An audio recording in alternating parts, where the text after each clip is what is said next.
आज हम लोग इकोनॉमिक्स चैप्टर 2 कंज्यूमर इक्विलिब्रियम ये शुरू करेंगे। सबसे पहले कंज्यूमर का मतलब समझना चाहिए।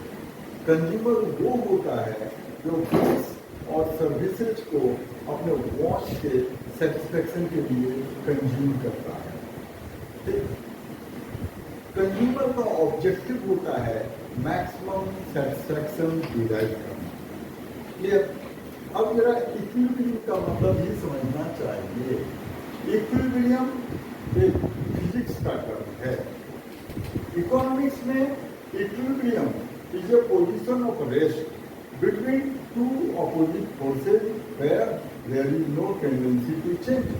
तो कंज्यूमर इक्विलिब्रियम का मतलब हुआ कि वो सिचुएशन इसमें एक कंज्यूमर को अपने इनकम को स्पेंड करके मैक्सिमम सेटिस्फेक्शन मिल रहा है। मतलब वो सिचुएशन जिसमें एक कंज्यूमर अपने इनकम को इस तरीके से स्पेंड करता है कि उसे मैक्सिमम सेटिस्फेक्शन मिले, इसे कंज्यूमर इक्विलिब्रियम कहते हैं।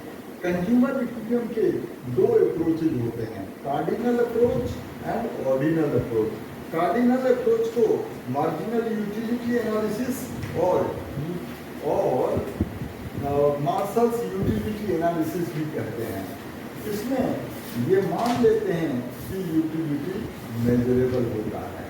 दूसरा अप्रोच ऑर्डिनल अप्रोच है, जिसको इंडिफरेंस कर्व अप्रोच या हिग्सियन एनालिसिस भी कहते हैं। इसमें ये मान लेते हैं कि यूटिलिटी नॉन मेजरेबल होता है but it can be ranked. अब हम लोग कार्डिनल अप्रोच में आते हैं। कार्डिनल अप्रोच में सबसे पहले यूटिलिटी का मतलब समझते हैं। यूटिलिटी किसी कमोडिटी की ह्यूमन वांट सेटिस्फाइंग कैपेसिटी को कहते हैं। इसको satisfaction derived from consumption of A commodity भी कहते हैं। ठीक, यूटिलिटी के दो टाइप्स होते हैं, total utility and marginal utility. Total utility is the sum total of satisfaction derived from consumption of all possible units of a commodity, and marginal utility is addition to total utility from consumption of an additional unit of a commodity. ये दोनों interrelated हैं। Total utility is the sum total of marginal utility, and marginal utility equal to total utility of nth unit minus total utility of n minus 1 unit. अब total utility and marginal utility के concept को और अच्छी तरह से समझने के लिए एक शेड्यूल बना देते हैं। उस शेड्यूल में 3 कॉलम बनाते हैं, unit consume, total utility and marginal utility.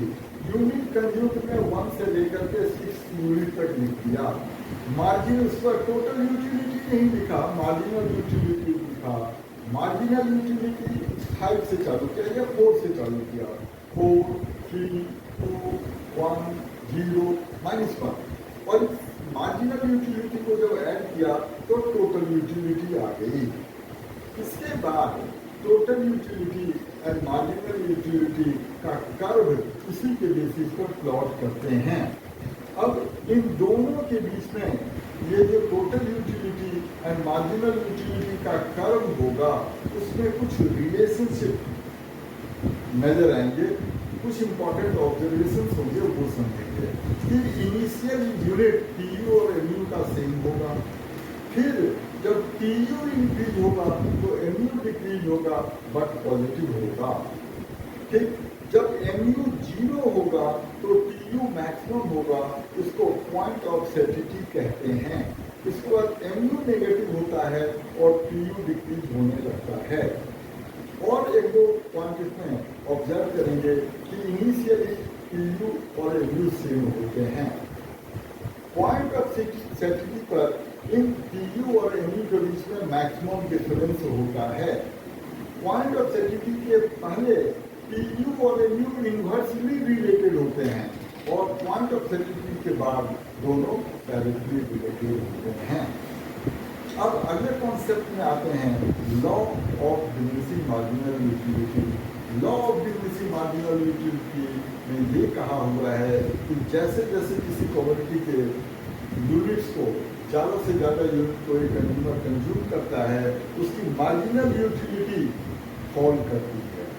अब ये जो law of diminishing marginal utility है, इसके 10 एजम्पशंस होते हैं। हम लोग बुक में पढ़ेंगे, संदीप गर्ग की बुक में न्यू एडिशन में पेज नंबर 2.6 पर है। 10 एजम्पशंस हैं।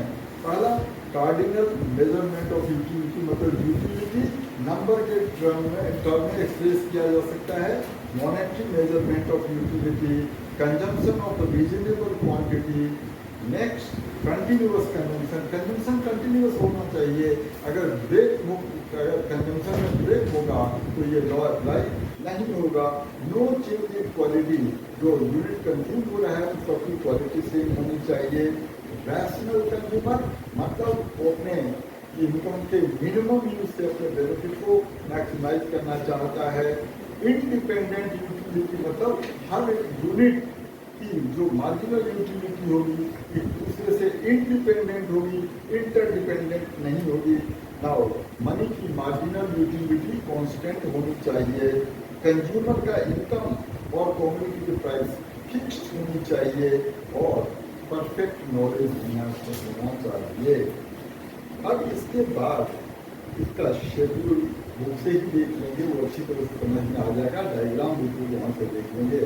अब थोड़ा सा कंज्यूमर इक्विलिब्रियम जो कि हम पहले देखे, वो दो कंज्यूमर इक्विलिब्रियम दो टाइप से सीखते हैं, कार्डिनल अप्रोच, ऑर्डिनल अप्रोच।